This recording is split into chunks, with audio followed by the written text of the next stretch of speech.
Nou, dit is onder andere de Bubble Boy Hall.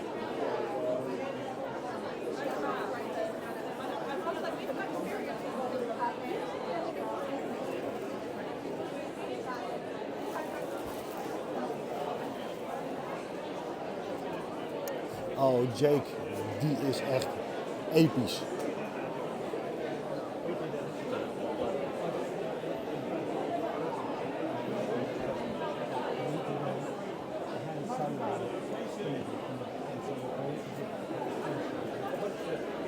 Op Toddbubble is een hele speciale gast, zijn naam is Jim Sub. Ik ben een gigantische fan van hem, want ja, het is de Conan-schrijver van op dit moment. Hi Jim, how are you doing? I'm doing great, how are you? Very good. Your voice is gone and you just told me you are a D&D master. It's true, I was in D&D in a castle last week. Now we're on the second day of Thought Bubble. So the throat's a little bit shattered, but that's okay. We're still doing it, moving the comics as best we can. Very good. Yeah. How does it feel to Feels be great. a writer on such a legacy character? It's kind of mind-bending. When you're working away on it and you're hitting deadlines, especially on a monthly book, you try not to think about it too much because you're so focused on the next story, the next deadline, the next project. But when you come to conventions and you meet people and they're very heartfelt in what they, that they love what you're doing, it reminds you that you're part of this broader legacy. It's really, really special. Yeah. Do you have a favorite? A favorite Howard story? Yeah. It varies. The easy answer is always like Tower of the Elephant. But if I think about it, probably Red Nails is the most consistently awesome.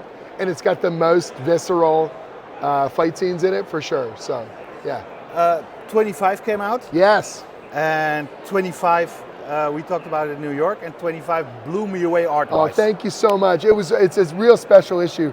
Alex Horley doing 38 pages of oil paintings celebrating the amazing legacy of the character. Could not be more proud of how it turned out and the quality of the work. So just every page feels like a cover come to life. And it's also a love letter to everything Howard and Conan did. It really is, and that's the thing for me is like, there's a way to do nostalgia and homage in a way that doesn't have to be just repeating the same stories and readapting them. I absolutely love the classics, but if we don't do new stories, we can't surprise readers. So that's really key to me, is that we need to be able to have cool cliffhangers, have exciting payoffs beyond the original source material. Do European fans react different to Conan than American fans? That's a good question. I gotta think, I want to travel more and meet more. Like, we're in 11 languages now. Yep. And I've been to Spain, France, and the UK, but I want to go deeper and find other places and then really see those comparisons. I think there's some universal elements to it. The nostalgia the character has. You got a character who's older than Superman. Yep. Who generational. So a lot of fathers give Conan to their sons, or they read them together, or that feeling of like it is just a natural part of your teenage years carrying into your maturity, and there's something philosophical and powerful and engaging about it.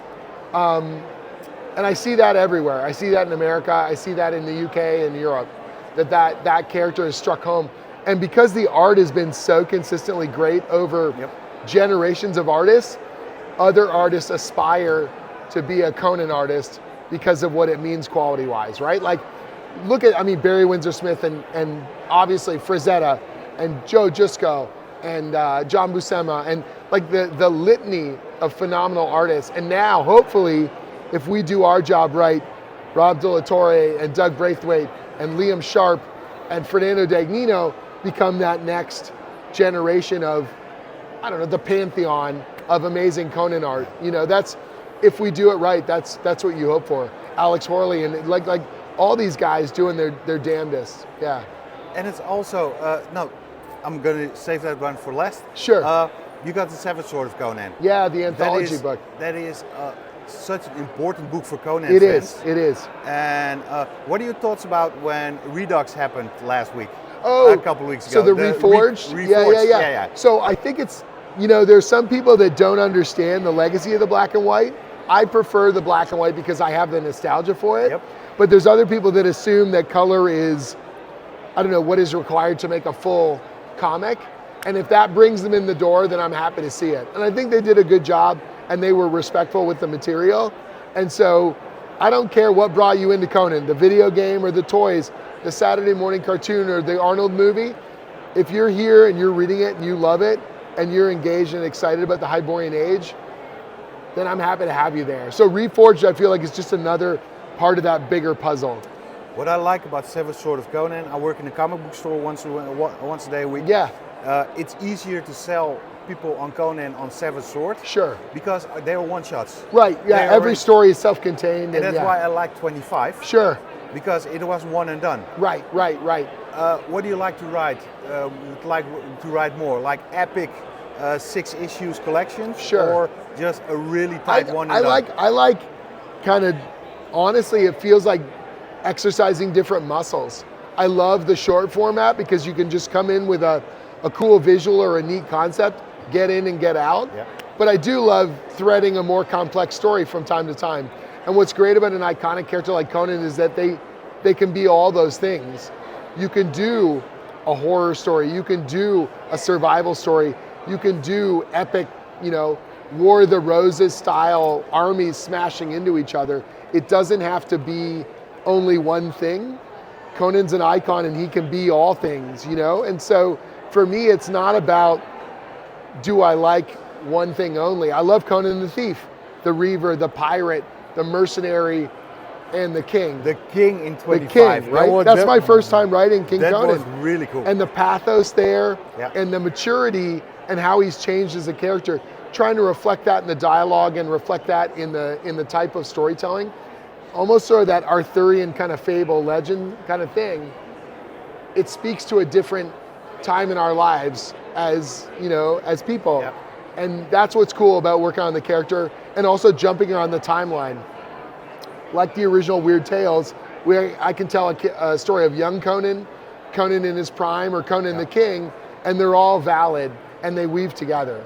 So I just feel so fortunate that we're building something that the audience is responding to, and then I just get to keep doing it month after month.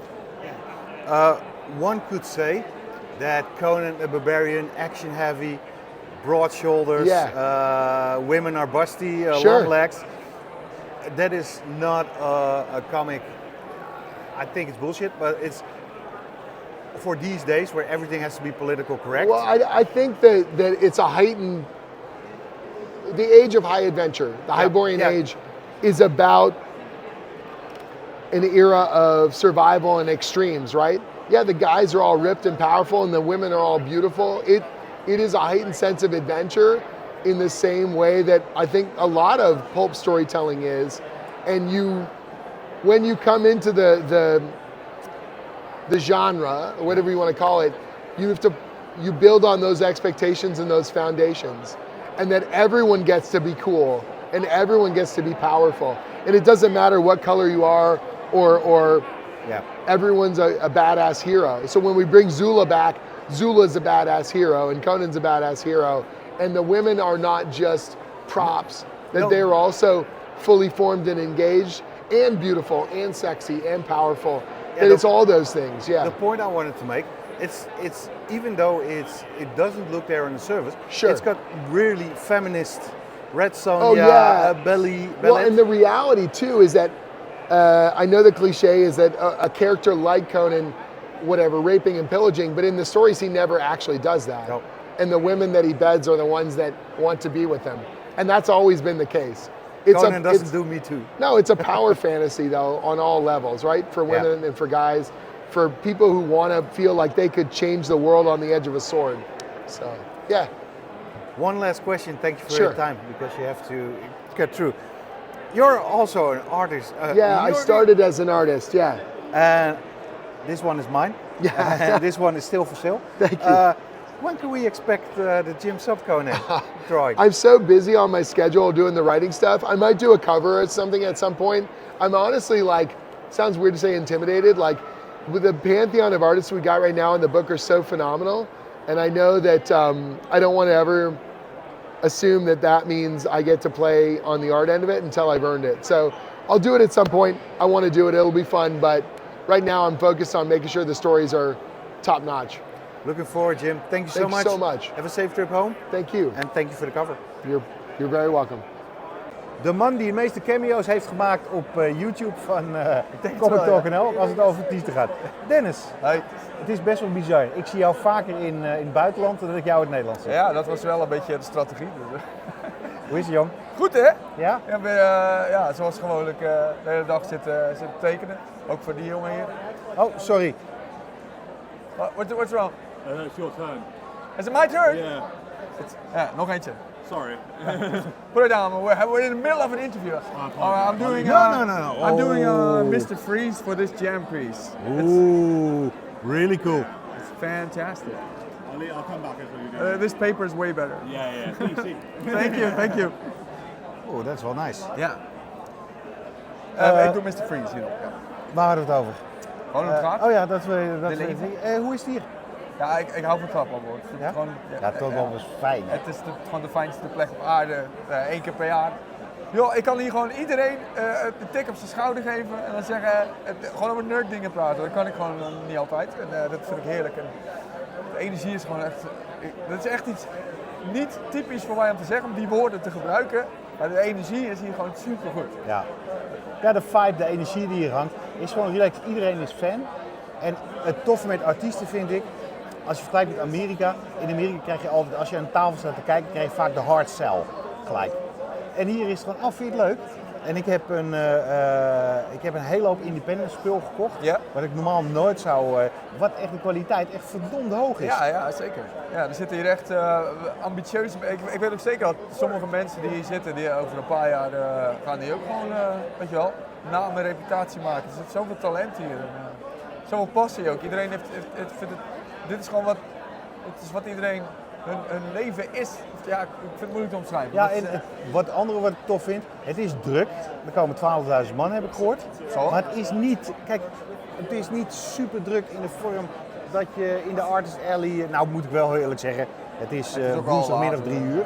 Maar het is niet super druk. Ja, de paden zijn ook breed en zo, dus dat helpt ook wel. En het is hier gewoon heel erg lekker. Hey, je vertelde net een heel leuk verhaal. Ik haal deze van deze meneer. Je bent, vertel het verhaal eens achter deze teken. Oké, er is een Engelse meneer, Simon heet hij. En altijd als ik in Engeland ben, dan komt hij naar me toe. En we mailen altijd even van tevoren. En dan brainstormen we over probeert de meest obscure supervillains te vinden met de meest ridicule outfits eigenlijk. Dat is een beetje het spelletje dat we hebben. Er is bijvoorbeeld, ken je Ella Guio heet hij volgens mij? Het is de Zorro van Marvel eigenlijk. Die heb ik vorige keer voor hem gedaan. Ik had er nog nooit van gehoord. Het is gewoon de enige de enige persoon die commissies bij me had waar ik gewoon moet googlen hoe die persoon eruit ziet. Want ik ze gewoon niet ken. En dat is een beetje de challenge. Moest je bij Texas Twister dat ook weer doen? Ja, nu is bij Texas Twister is zo stom omdat hij heeft en een bandietenmasker en een cowboyhoed en een hoge kraag. En een foute snor. En een foute snor. Het is gewoon raar. Primaire kleuren, weet je wel. Echt super. Heel leuk. Ik vind het heel leuk om te doen. Hey, onder de Mutual Admiring Society. Ik heb net de schrijver van Little Nightmares gesproken. Lonnie. En Lonnie was nogal tevreden, was nogal te spreken over jou. Oh, is dat zo? Ja. Oh, dat is fijn. Hoe was de samenwerking met hem vanuit jouw positie? Nou, zou het wel heel leuk zijn, hij verstaat toch in Nederlands. Als je zegt, ja, dat viel helemaal niet. Maar voor mij gigantisch aardig, jongen. Ja, mega aardig, joh. Ja. Het is ook voor het eerst dat ik hem ontmoet trouwens. We werken al bijna 2 jaar samen. Hè. Maar zijn script, ik kon altijd zeg maar, bij hem terecht als ik vragen had of misschien wat aanpassing had in de script. Wat heel moeilijk is met een IP als Little Nightmares. Want there's rules to adhere to, you know. Maar ik kon altijd wel bij hem terecht en had altijd wel goede references. Als ik zei van ja, hoe wil je nou eigenlijk dat dit gebouw eruit ziet? Dan kwam die echt met, weet je wel, de meest bizarre independent films. Van ja, dit screenshot, weet je wel, dit is echt te gek en zo. En hij zei het ook over jou, overigens. Oh. Hij zegt hij schreef ook mee op zijn manier. Ja. Ik heb daar veel discussies over gehad. Niet discussies, maar gesprekken met mensen over visual storytelling en dat kunst apart is. Een vriend van me, die schrijver, die had een tekenaar bijvoorbeeld, die had alles ingeleverd.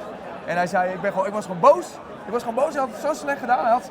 En dit zie je niet meer sinds de jaren 80 volgens mij. Hij had gewoon overal captions bij gedaan. Als in, Batman is verrast. En dan... maar goed, je moet het kunnen vertellen in je tekeningen. Je moet het verhaal kunnen vertellen. En dat is een vak apart. En daar probeer ik altijd in mee te denken. Soms is het voor het schrijven lastig om iets visueel te zien. En soms dan zeg ik wel eens, ja, weet je wel, dit werkt beter als je deze panels erin of eruit haalt of je laat ze met elkaar doorlopen. Die communicatie is altijd wel goed geweest. Dat vind ik ook het leuke aan dit medium. Hey, en wij hebben een paar weken geleden even een mailtje gestuurd naar elkaar. Social media app, ik weet nog eens, we hebben geappt. Ik was vrij verrast dat er een Atlas Kickstarter kwam. Ja.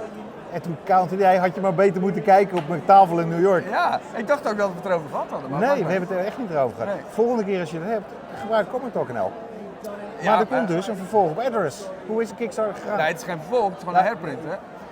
We hebben na heel veel gedoe kregen we de rechten terug. En altijd als ik ergens ben, dan vragen mensen of ze een kopietje kunnen krijgen. En ik zeg al ruim 2 jaar, nee, die heb ik niet. Dus Anas en ik hadden eigenlijk zoiets van, de schrijver Anas en ik hadden zoiets van, zullen we het gewoon zelf gaan herdrukken? We hadden het bij wat uitgevers geshopt en die wilden alle rechten hebben en hadden er gewoon geen zin in. Dus we zeiden, weet je wat, we doen gewoon alle schetsen erbij en het scriptstukjes. En ik heb met mijn band muziek gecomponeerd om als companion van mee te lezen en te luisteren. En kom, we gaan het gewoon op Kickstarter gooien. En, dat ging vanzelf eigenlijk, we hebben niet echt promotie gedaan. Dat was een succes, hè? Ja, het was gewoon. Ja. Dus die komt er? Ja, hij is gefund, dus hij komt er. Wanneer? We gaan ook hardcovers printen, dus ik ga zeggen januari, februari, dat ik ze heb. Kan je ze ook rechtstreeks bij jou bekopen? Ja, dat is de enige manier dat je ze kan. Oh, kijk, heel goed. Er zijn een paar winkels, maar niet in Nederland. Hey, kan je wat vertellen over wat je aan het doen bent met nieuwe dingen? Nee. On the record. Dan weet je heus wel dat ik ja, we proberen het jij toch weet elke het, keer. jij weet Ik probeer het toch elke keer. Ja, nee, kan ik. Ja, ik ben zelf een creator-owned boek aan het doen met iemand die vrij bekend is, een schrijver die vrij bekend is. Mark Bernardin is dat. Die doet Nancy Boys heeft hij gedaan. Hij doet al 25 jaar. Goed bevriend met Kevin Smith, die kent iedereen al wel. En een ander project waar ik heel blij mee ben, waar ik niks over kan mag zeggen. Volgend jaar weer. Volgend jaar. Dennis, dankjewel. Succes in de laatste 2 uur. Dankjewel. Ik moet nog even Mr. Freeze maken. Heel veel mooi Mr. Freeze maken. Ja. En misschien komt nog eens iemand met een heel raar verzoek. Ja, dan moet je toch opschieten. Tot snel, Dan. Je ziet niet veel cosplay, maar deze? This looks so cool. What was the inspiration? I just like Death in the Family. I like the whole Cole thing, where he got to vote if he died. And the crowbar. Yeah. It would have been great if you got a Joker with you. Oh, I wish. I've been looking for one, but there's no one here. Dennis, next year you as a Joker? Oh, please. I found no one here all weekend. It was such a surprise. Thank you, have fun. Thanks. Voor de tweede keer in Thought Bubble bij Sean Phillips. Hi Sean, how you doing? I'm doing fine, thank you. I've done too much drawing, tiring me out. How many drawings did you do? Like loads. I don't know, 20 maybe? Wow. A lot more drawings than I did if I was at home drawing comics, that's for sure. And what is the most requested? Oh, I don't know, I haven't really been noticing that. Usually it's the Batman, but I don't think I've done a Batman yet this weekend. So, oh no, someone out of Criminal. Oh no, Judge Dredd. Judge Dredd? Yes, because there's a book of my 2008 arts that's come out, and I've been drawing in those. I read the book. I browsed through it last night. I bought it yesterday. Yeah. What I love, you keep everything, because your first pages that were that you gave away to get your foot in the door at Judge 2008. Yeah, that's right. They were in there. I do. I mean, I've got a book of my life drawings there, and the earliest one was when I was about 10 or 11, and I've kept every other one since. About 700 different drawings. Because my house is just full. It's not good really. It's not a good thing. And this is probably the first Conan you've drawn today. No, I've done another one this weekend. Okay, I thought it was original. Because you did in the Seven Swords Conan magazine from Dark Horse. Yeah, that's right. You did a really cool story. No, thank you, yeah. Do you ever see yourself going back there? To Conan, Yep. I don't know. I was talking to Jim Zub last night, Yep. and he said if I ever want to do a cover for Conan, just let him know. And I'm thinking, yeah, that would be quite nice. Because he was my favourite character, Yep. non-superhero favourite character when I was a kid. Especially John Buscema. Yeah, years. of course. Yeah, the black and white stuff as well. Oh, absolutely gorgeous. I've got an original page from one of those stories. And it's just something I look at every day as I go past. So, yeah, I mean, when I did the Dark Horse story, it felt like enough to scratch that itch. You know, and it's been the same with quite a lot of the... You've been really busy with Criminal, all the happenings with that title. Yes, I have. Yeah, it's almost 20 years of Criminal. Next year will be 20 years, and we've done... I'm working on the 12th book at the moment. And there is this little TV show coming up with Amazon. Oh yeah, that little thing, yeah. Yeah. Can you tell me something about it? That is cool. Hopefully. The whole thing is just mind-blowing to me, you know. We always hoped it would happen, and we've had Criminal option at least 3 or 4 times over the last 20 years, and it never got anywhere. Just everything always fell apart. So this time we actually see it actually happen. I'll believe it when it's on Amazon. Yeah. I mean, I have seen it, it is all finished. So it does exist, but until other people see it, it's quite an abstract thing, so isn't it? So Yes. cool thing, I don't know. Actually, what the coolest thing was, I went to a set visit last summer when it was being shot. And the guy who plays Gnarly, the barman with the undertow, he is a real big comic fan. So he got Ed and I to sign his original Criminal hardcovers that he bought like 15 years ago when they first came out. Really tattered and you know, well read.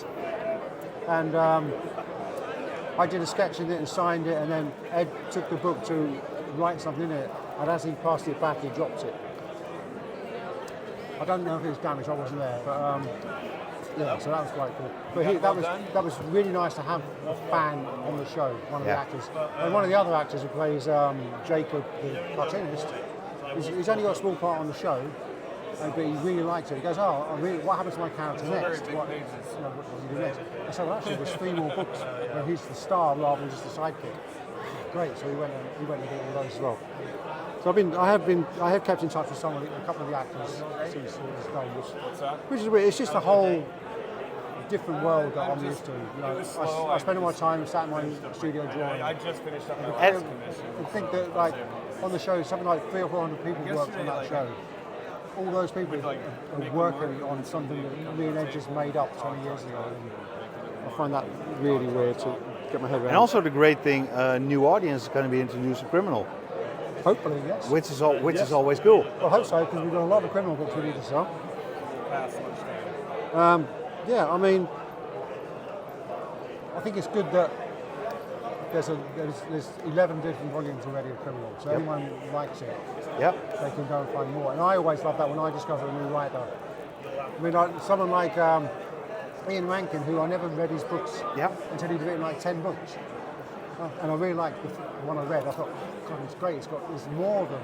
I'm always kind of jealous when people discover something that was really there, because they can just go through the whole backlog of stories. We saw them last night about Slow Horses, and someone was saying they haven't seen it, and we were saying, there's 5 seasons of Slow Horses, and they were jealous of them. It's all new. It's all going to be new, and they've got all that to come. Well, what a brilliant show that is. Oh God, yes, absolutely amazing. The books are great too. I'd read the first book before the show came out, but I've started reading the other ones now, and you can just see the actors. They're so well cast that they just match the book totally.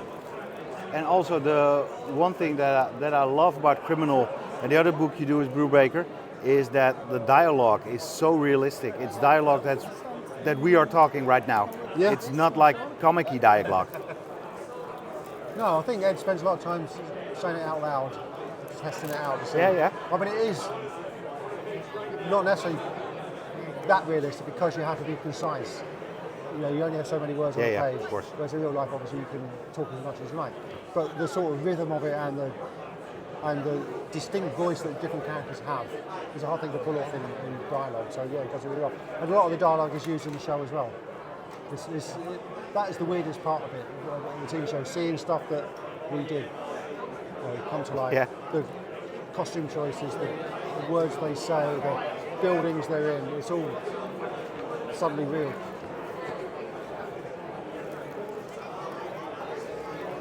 So what are you working on next after Criminals? Well, I'm just about to finish another criminal book, hopefully by Christmas. And then Ed and I do another book. We want to get back to doing 2 books a year. Because of the TV show, Ed being busy, and then I was involved on the show as well a little bit, so it took a year to get to our last book. And also it was 200 pages rather than 130 pages, so obviously that takes longer. So I'd like to get back to 2 shorter books a year, just to keep in that sort of rhythm of getting the work out. I mean, if the show's successful and we become multi-millionaires, I'm not going to stop drawing comics. No. Why would I do that? Yeah. What else am I going to do? You know, I might slow down slightly, but I don't know. My wife would rather I was at work rather than bothering her. That's the big motivator, right? Yeah. But after the criminal book, we're doing a new one about a writer. I'm not sure what sort of story it is. I assume some sort of crime thing, but I don't know. Ed's excited and he started writing it already. We haven't finished the other one yet. could you tell Ed we are missing Reckless? Well, we're really missing Reckless. After that, it will probably be Reckless. So like in a year's time, I should have almost finished a Reckless book. Because there's also a film in production for that. Yeah, of course. And if it actually happens, which we don't know yet, Sebastian Stan's been attached to that for a couple of years. We've got a director, Ed, and someone else who's writing the screenplay right now. And we just got to wait and see if anybody wants to make it. So if it does happen, obviously it'd be sensible to get a Reckless book out. But I can only draw so much. I went into the ground floor with Criminal. I really liked it. Yeah. And I thought it was a really cool concept. And then all the Fatale, the Kill or Be Killed came out. I really liked it. And then Reckless came out. And I was blown away. Oh, really? I thought Reckless is up there. We do always, in the podcast, we do always think what are the ultimate comics for you. And Reckless is up there personal for me. Right. Comics I try to reread every 2 years, at least once. Yeah. And I do that with Preacher, and I do that with Watchmen. And I do that with Reckless books. No worries. The Reckless books are so good. Oh, thanks.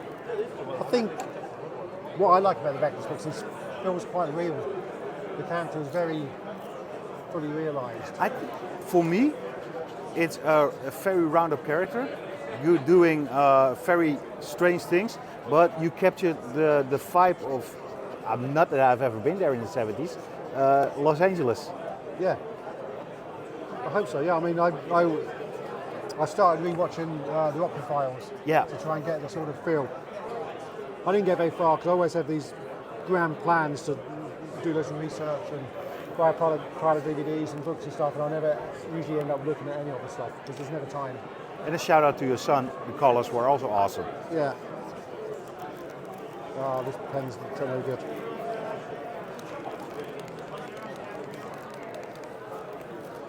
There you go.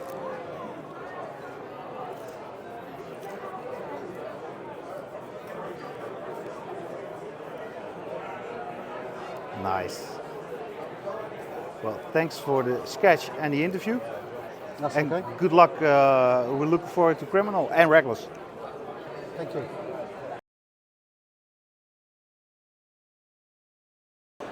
Nou, hij is al een regular op Thought Bubble en overal is. The one and only. Chat. What's up, y'all? What? Chilling, man. Maxon. What's up with Comic Talk NL? Y'all good? We're all good. Good. Better than good, actually. Good. This Great. Is going out in 209.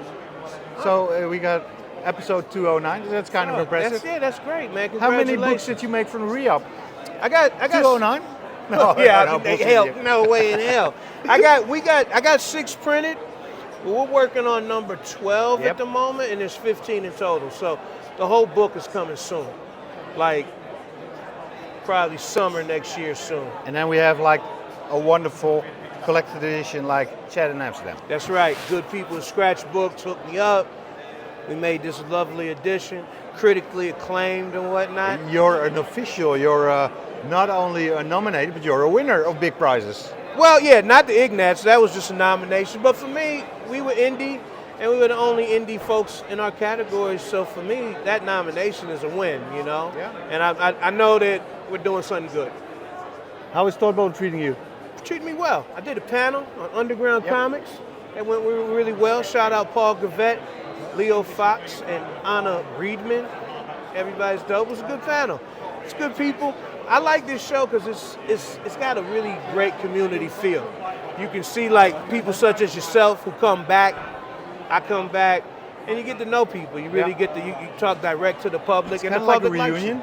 It's kind of like an annual thing. It's also been covered. You know what we should do next year? We should make T-shirts. Like the Dutch invading. Like we're here. Part 1. That would be nice to have a little logo so they know. You know what? I'm gonna file this one. Let's do it. Next year, everybody who is Dutch will get a T-shirt. That's cool. We will probably find a sponsor for it, so we don't have to pay ourselves because we are hustling. We are. Hey, let's get it. I mean, hey, in the Netherlands, we're making comics, doing good comic stuff. It's a good idea, brother. Let's do it. Let's do it. I'm with it. Did you see anything? Did you have time to walk around or just on your table? I walked around a little, but like, I ain't gonna lie, man, I'm a hustler. I'm here to make my money. No, or else we say in Holland, joh. I'm a hustler. I'm here making the dough. But luckily, I know a lot of these people, and I have walked, and it's good work. Actually, so I recommend if people can come here, you should come here because the array of work, you're gonna find something that you love, like no doubt. The great thing about the con for me, I'm into superheroes, I'm into image, and that's really nice. But the independent books you find here, I bought a comic book from a guy called Bruno. Okay. And I read it, and it's just like freaking amazing. And it's just independent. Right. I would never have come in touch with his work. Right. But if it's not here, and that's great. No, it's smart, and it's like image, so it's not semi-mainstream, but not Marvel, DC. No. But it's like image and below. Yeah. And you, like you said, you get a lot of people who are just independent, but they're doing dope work, myself included. You know. So we got another 2 hours to go. Yeah. Are you feeling it? I'm feeling it. My palms are itching. I think I'm gonna get a few more sales. You know, I don't count them. I get a sale. My expectations are low, but I'm just here to spread the word of some good art. That's about it. And all of a sudden, you should pick up this book, sir. He is the one. He is come on, let me do the hustle. I am the one. He's from Amsterdam, but not really. He's from America. We won't hold that against him. But the thing he does, the re-up is nice. Yeah. This one, part of my friends, is fucking awesome. Right. If you ever want to know what Holland is about, and I'm from Holland, what Amsterdam is about, pick up this book. And you know the great thing? I'm not done with my hustle. Ask him nicely, look at that face, and he will make the best deal ever for you. That's and now true. I'm done. Now he's done. And I don't even pay this guy. Yeah. No? Okay, in that case, Chad, thank you so much. See you in Amsterdam. Peace, y'all. I was just there for a day. I went to the Rijksmuseum. And did you like the Rijksmuseum? Love it. I went to the nautical room, or the room with all the ship paintings. Yeah. And the ship drawings. And that was great. And you went to Rotterdam, the con, like years ago. No, Haarlem. Haarlem, I think you went. It was a long time ago in Haarlem. And I was in Rotterdam maybe 2 years ago. Yeah. Rotterdam's kind of a great city. I guess you guys have a little bit of a rivalry. No, we don't. Yes, some like football, soccer rivalry, but otherwise. So I was really amazed that your new book got this as a subject. And I was just telling somebody why would one like Joe Sacco, and I said you learn things about things you didn't know you want to learn. Oh, when you were a reader. Yeah. Well, that's good, I guess. I mean, that's really good to hear. I don't have any ideas about what the reader is going to experience or anything like that. But I'm really glad to hear that. I feel people are going to be interested in small things happening in other places because they resonate somehow. Human nature is human nature. So. Really looking forward to this book. Thank you, sir. You're welcome. Have a good one. Bye-bye. Een bezoek aan Todd Ball of elke con in Engeland kan niet compleet zijn zonder een bezoek aan Nick Brockishire. Hello, how are you? Hey Nick, how are you doing? I'm good, thank you. Yeah? How's the good country to see to you again?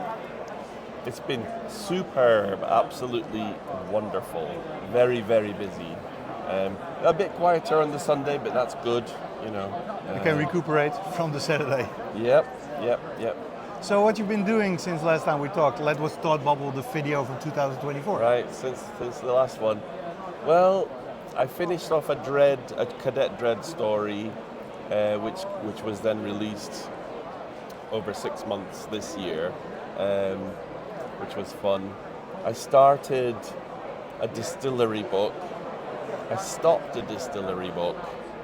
It was because of the problems with distribution, right? I think so. I think it was a series of events led to a few people having to pull the plug, basically. But it was okay. I ended up getting picking up a job through my old friend Chris Roberson from Monkey Brain Comics and from many other things. And we ended up working for the Tomorrowland Festival in Belgium, which was... And that was quite a story. It was an interesting story. So we were approached to do a comic version of one of their mythology books that they had created around the festival, which I like very much. It's very much in my wheelhouse, but we had a very limited space of time to do it. So we weren't sure that we'd be able to do it, but we managed to do a 60-page book. It's just over there, actually. It's just on, I think, is it? Can you see it? Oh yeah, I got it. So we managed to produce this Odes of Orbis 60-page story in about 2.5 months, which is unheard of. And that's including letters. And that's crazy because it doesn't colours. look really rushed. No. It does not look rushed. No. Yeah, I'm quite pleased with it, actually. And I think they were pleased with it. So I'm hoping that we can work together again. But, I mean, the funny thing about it was, not funny, but the strange thing was that we completed the book on time at the start of July. The festival was in the end of July or late July. And then, as many of you probably know... Did you start the fire because you were there? I did not start the fire. We didn't start the fire. No, so the fire was on the main stage, which this whole book is based on. So like the look of this was all based on the look of the main stage. So I wasn't sure whether they'd even release the thing because I thought, oh no. But they went ahead, they salvaged it all, you know, they got a new stage, they borrowed the Metallica live tour stage, created this whole other thing. So we got flown out to do all the press and meet all the people involved. And so an old rocker, because you are in the band, goes to a techno festival. Yeah, that was really weird. I was not dressed for it at all. I was walking around in jeans and t-shirt and everything, and everybody was wearing like Dayglow spandex. But it was great. It was really, really good. And they treated us very well. They gave us Michelin star food. It was really, really good. And all because of a comic. All because of this comic. I think I'm going to put myself forward for a medal. Yeah, so because 60 days. 60 pages. 60 pages in 2.5 months. Yep. So, you know. Guinness Book of Records is calling, man. Yeah, I mean, Kirby would just laugh at me, but you know, in this day and age, to do something like that. Anyway. And if you want to get a Tomorrowland comic, go to the Tomorrowland.com or whatever. Yes. Search Tomorrowland, and you can order it. I ordered it. €20, so it's doable for a graphic novel this size. Oh yeah. I think it's worth it. I think it's a good little job, and it's a good story actually. I think it's a nice, you know, compact little story. So yeah, please order it and say that I sent you. And say Comic Talk and L sent you. There you go. So you get Can you tell us about the future? You told me some things that are not I can't tell you. I am working on a graphic novel at the moment. I'm halfway through it. It is literally imminently to be announced. And all I can say to you is that the author of the graphic novel is someone that you will definitely have heard of. Really famous. Yeah, very in the realms of SF, I can say, science fiction. And Yep. fantasy, Fantasy, SF science fantasy, fiction, yeah. So one of the most well-known names. So I'm very pleased to be involved, but I can't say anymore. Nick, great seeing you again. Enjoy And the you last too. 2-3 hours. Yep. They're closing at 5, right? Yeah. You got 2 hours to go and 5 minutes. All the best to everyone. Talk to you soon. Cheers. Cheers. En zijn we nu aangekomen in de Comicology Hall. Iets kleiner. Maar het schijnt dat hier de beste deals en de grootste namen zitten. We gaan het zien.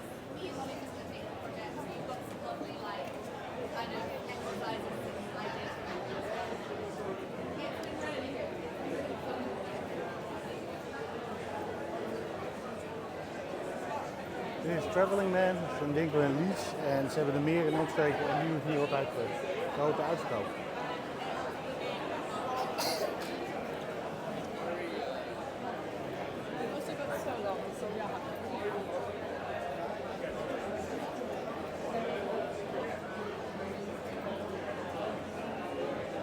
De organisator van het hele gebeuren. Hij niet overigens.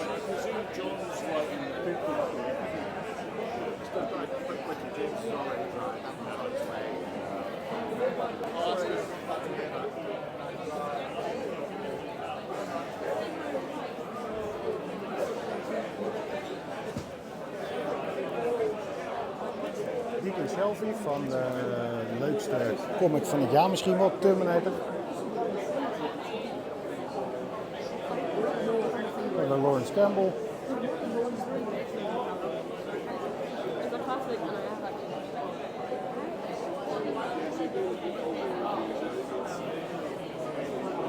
Casper Wijngaard en Kieran Gillen.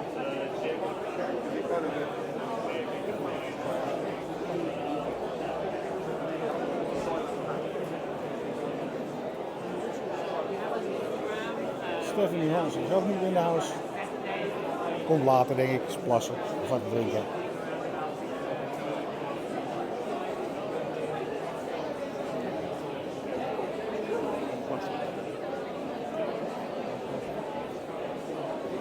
Het lekkere van deze Comic-Con is dat het vooral over papier gaat. Eigenlijk alles. Mike Dowling.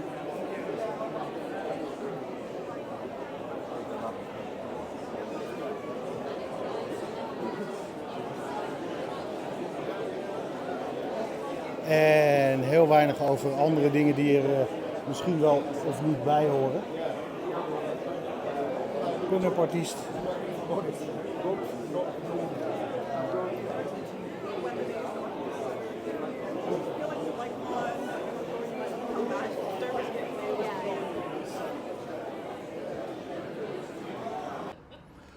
Tot Bubble 2025 moesten we nadenken. It's in the books. Hoe was dit? Ja, het was gewoonlijk fantastisch, maar dit keer echt super speciaal. Ik vond 20 minuten met Jim Sap praten, uitgebreid interview met Sean Phillips, wat toch twee helden van me zijn. Echt helemaal te gek. Daar nog heel veel avonturen die je in de podcast gaat horen. Ik ben echt doodop. Ik heb sinds vanmorgen niet gedronken en ik heb niet gegeten.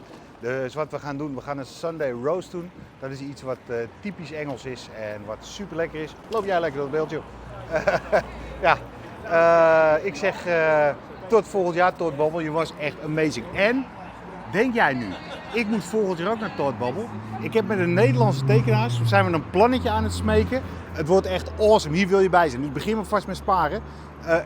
Tipje van de sluier. The Netherlands invades Todd Bubble. Binnenkort hoor je meer.